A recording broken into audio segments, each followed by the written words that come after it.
اس کے چہرے پر فرحت و انبساط کی ایک لہر دوڑ گئی اور کہنے لگا یہ ترکیب واقعی بہت اچھی ہے اور میری رائے بھی یہی ہے، مگر یہ کام رات کو ہو سکتا ہے۔ یہ کہہ کر دروان نے شامی نصارہ میں سے ایک ہمس کے باشندے داؤد نامی کو بلایا اور کہا کہ مجھے معلوم ہے کہ تم اعلیٰ درجے کے فصیح البیان خطیب، جری اور صاحب برہان ہو۔ میں چاہتا ہوں کہ تم ان عربوں کے پاس جاؤ اور ان سے کہو کہ کل تک وہ جنگ کو موقوف رکھیں، نیز یہ بھی کہو کہ کل صبح بہت سویرے ان کا سردار ہمارے پاس ہے تاکہ میں خود اس کے پاس جاؤں اور صلح کے متعلق کچھ گفتگو کروں۔ ممکن ہے کہ ہمارے اور ان کے مابین صلح ہو جائے اور جو کچھ وہ معلومات کا ارادہ رکھتے ہیں ہم انہیں دے دیں۔ داؤد نے کہا کہ تحفہ تجھ پر، بادشاہ نے لڑائی کا حکم دیا ہے اور تو اس کے خلاف کرتا ہے، تو نے عربوں سے مصالحت کی تو دنیا تجھے ڈرپوک اور بزدل کے لقب سے ملقب کرے گی۔ مجھ سے قیامت تک یہ نہیں ہو سکتا کہ میں عربوں سے صلح کے متعلق گفتگو کروں۔ اگر بادشاہ نے سن پایا کہ صلح کی گفتگو میں درمیانی شخص میں تھا تو فوراً قتل کر دے گا۔ دروان نے کہا کہ تجھ پر بڑا افسوس ہے، ہم نے دراصل ایک فریب گانٹھا ہے اور میں اس طریقے سے اس کے سردار تک پہنچنا چاہتا ہوں تاکہ اسے قتل کر دوں تو یہ قوم منتشر ہو جائے، پھر انہیں تلوار کے گھاٹ اتار دوں۔ اس کے بعد حضرت خالد کے بارے میں جو فریب گانٹھا تھا اسے بیان کیا۔ داؤد یہ سن کر کہنے لگا دروان، باغی مکار اور فریبی ہمیشہ ہر کام میں ذلیل اور خوار ہوا کرتا ہے، بہتر یہ ہے کہ تو مرد میدان ہو کر جمعیت کے ساتھ لڑے اور جو ارادہ کر لیا ہے اس کو ترک کر دے۔ دروان یہ سن کر غصہ میں بھر گیا اور کہا کہ میں تو سے اس کام میں مشورہ نہیں لیتا بلکہ حکم دیتا ہوں کہ میرا پیغام پہنچا دے اور جو میں کہتا ہوں وہ کر اور خام خواہ کی لڑائی چھوڑ۔ داؤد نے کہا کہ بہت بہتر، اور یہ کہہ کر چل دیا، مگر دل نے اس کی اس بات کو قبول نہ کیا۔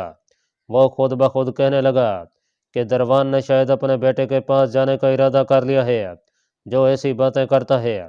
یہ چل کے مسلمانوں کے لشکر کے قریب جا کر کھڑا ہوا اور زور سے آواز دے کر کہا کہ یا معاشر العرب، کیا خون ریزی اور قتل پر بس نہیں کرتے؟ اللہ تعالیٰ تم سے اس کے متعلق سوال کریں گے۔ ہم ایک امر پر متفق ہو گئے ہیں اور ہمیں امید ہے کہ اس کی بدولت صلح ہو جائے گی۔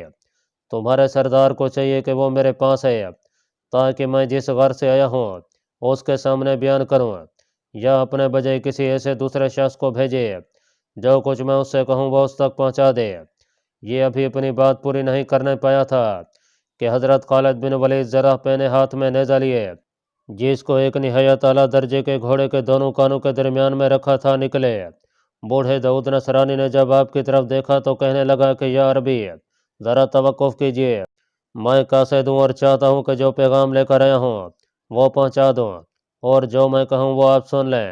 نیزے کو آپ ذرا دور رکھیں تاکہ میں آپ سے کچھ کہہ بھی سکوں۔ آپ نے نیزہ کو ہٹایا اور زین کی کربوس میں رکھ کے اس کے قریب ہوئے۔ میں اس غرض سے حاضر ہوا ہوں کہ ہمارا سردار اور سپہ سالار خون ریزی کو برا سمجھتا ہے اور آپ حضرات کے ساتھ لڑائی نہیں رکھتا۔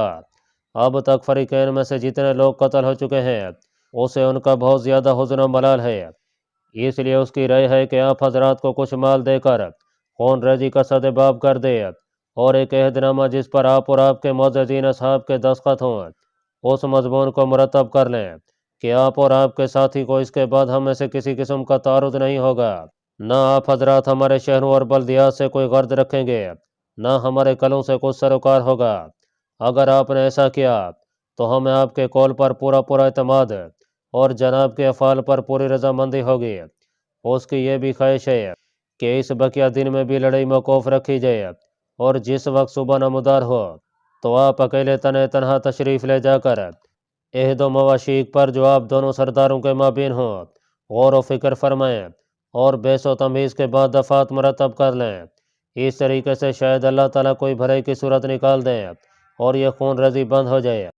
آپ رضی اللہ تعالیٰ عنہ یہ تمام گفتگو سن کے دیر تک غور و فکر کرتے رہے، پھر فرمایا کہ دروان کے دل میں جو بات ہے اور جس غرض سے تجھے بھیجا ہے اگر اس کے اندر کسی قسم کا ہیلا اور مکر و فریب پوشیدہ ہے تو تمہیں یہ بات واضح رہنی چاہیے کہ مکر و ہیلا تو اللہ کی قسم ہمارے بائیں ہاتھ کا کھیل ہے، شاید اس فن میں ہمارے برابر کوئی شخص پیدا کیا گیا ہو، وہ ایسی باتیں کر کے خود موت کے منہ میں جانا چاہتا ہے اور دعائے مکر و فریب کی بدولت اپنی اور اپنی تمام جمعیت کی بے کنی کر کے اپنی آرزوؤں کا خون کرنا چاہتا ہے۔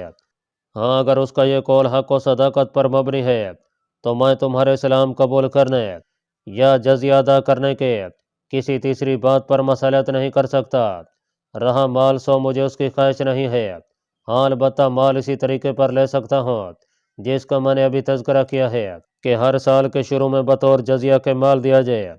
حضرت خالد کی گفتگو سن کے داؤد ڈر گیا، خود ہی خود دل میں کہنے لگا کہ عربی سچ کہتا ہے، اور خدا کی قسم میں جانتا ہوں دروان قتل ہو کر رہے گا، اور اس کے بعد ہمارا بھی نمبر ہے۔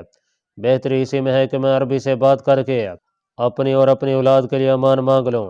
یہ سوچ کے آپ کی طرف پھر متوجہ ہوا اور کہنے لگا، عربی بھائی، مجھے میرے سردار نے جو کچھ تلقین کیا تھا اس میں سے ایک بات آپ سے کہنا بھول گیا ہوں۔ آپ نے فرمایا، وہ کیا؟ اس نے کہا کہ آپ کو ہوشیار رہنا چاہیے اور اپنی جان کی حفاظت کرنی چاہیے، کیونکہ دروان نے دراصل آپ کے لیے ایک مکر گانٹھا ہے۔ اس کے بعد اس نے تمام قصہ بیان کر دیا اور کہا کہ میں اپنے اہل و عیال کے لیے آپ سے امان مانگتا ہوں۔ آپ نے فرمایا، اگر تو ہم سے غداری نہ کرے تو تیری اہل و اولاد اور مال کے لیے امان ہے۔ داؤد نے کہا، اگر میں غداری کرتا تو تمام قصہ کیوں بیان کرتا؟ آپ نے فرمایا، رومیوں نے ان 10 آدمیوں کی کمین گاہ کے لیے کون سی جگہ تجویز کی ہے؟ داؤد نے کہا کہ لشکر کے دائیں طرف ریگ کے ٹیلے کے قریب۔ پھر اس نے اجازت چاہی اور چلا گیا۔ اس کے بعد آپ نے حضرت رافع بن عمیرہ الطئی، مسیب بن نقبہ الفزاری، معاذ بن جبل، زرار بن ازور، سعید بن زید، سعید بن عامر، کیس بن حبیرہ اور عدی بن حاتم رضی اللہ تعالیٰ عنہم کو بلایا۔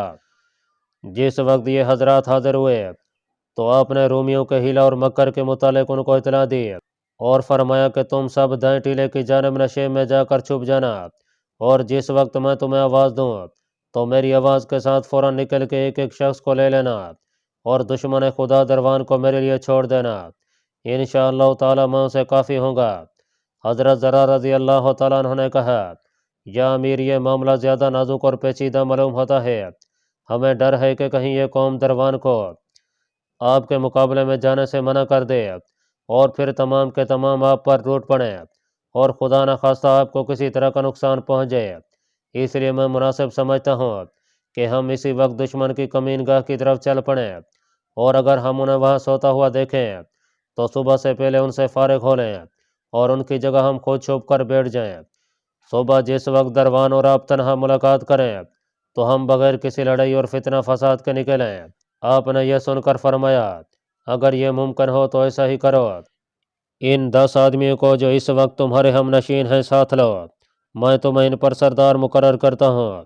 حضرت زرار، جو یہ کہہ کر کہ میں انشاءاللہ تعالی ان تک پہنچنے کی قوی امید رکھتا ہوں، لشکر سے جدا ہوئے۔ ان سب حضرات نے ننگی تلواریں ہاتھوں میں لیں۔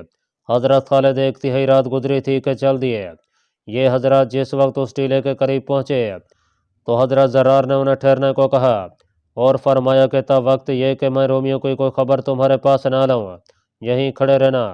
آپ نے کپڑے اتارے، تلوار ہاتھ میں لی اور آہستہ آہستہ پہاڑ اور ریت کے ٹیلوں کی آڑ میں ہوتے ہوئے چلے۔ جس وقت آپ موقع پر پہنچے تو چونکہ رومی تمام دن کے تھکے ہارے تھے اس لیے مزے کی نیند لے رہے تھے۔ آپ کا ارادہ ہوا کہ انہیں موت کی نیند سلا دیں، مگر پھر آپ نے سوچا کہ ممکن ہے کہ قتل کے وقت اس طرح کی حالت میں ایک دوسرے کو جگا دیں۔ یہ سوچ کے آپ اپنے ساتھیوں کے پاس تشریف لائے اور فرمایا، تمہیں خوشخبری ہو، تلواریں برہنہ کر لو اور ان کے پاس پہنچ کے قتل کر دو۔ انہوں نے زرہوں کو اتار دیا، تلواریں میان سے بہر کیں۔ حضرت زرار رضی اللہ تعالیٰ عنہ ان کے آگے ہوئے اور یہ سب آپ کے پیچھے پیچھے چل دیے۔ جس وقت یہ رومیوں کے قریب پہنچے تو ان کے اسلحے ان کے سرہانے رکھے ہوئے تھے۔ مسلمانوں نے تلواروں کو بلند کر کے ان کی گردنیں اور منہ پر اس زور سے مارا کہ تلواروں سے ضربیں دینے کی بجائے ان کا تکہ بوٹی کر کے رکھ دیا۔ پھر ان کے ہتھیار اور سامان کو اپنے قبضہ میں کیا اور حضرت زرار نے فرمایا کہ تمہیں مبارک ہو، یہ پہلی فتح ہے۔ صبح کی سفیدی نے رات کی سیاہی سے منہ نکالنا شروع کیا، روشنی نمودار ہوئی۔ یہ حضرات مجتمع ہوئے، اپنے کپڑے نکال دیے اور رومیوں کا لباس زیب تن کر لیا اور چھپ کر بیٹھ گئے۔ جس وقت فجر کا وقت ہوا حضرت خالد نے نماز پڑھی، لشکر کو آئین حرب پر مرتب کیا، سرخ کپڑے زیب تن فرمائے اور زرد امامہ باندھا۔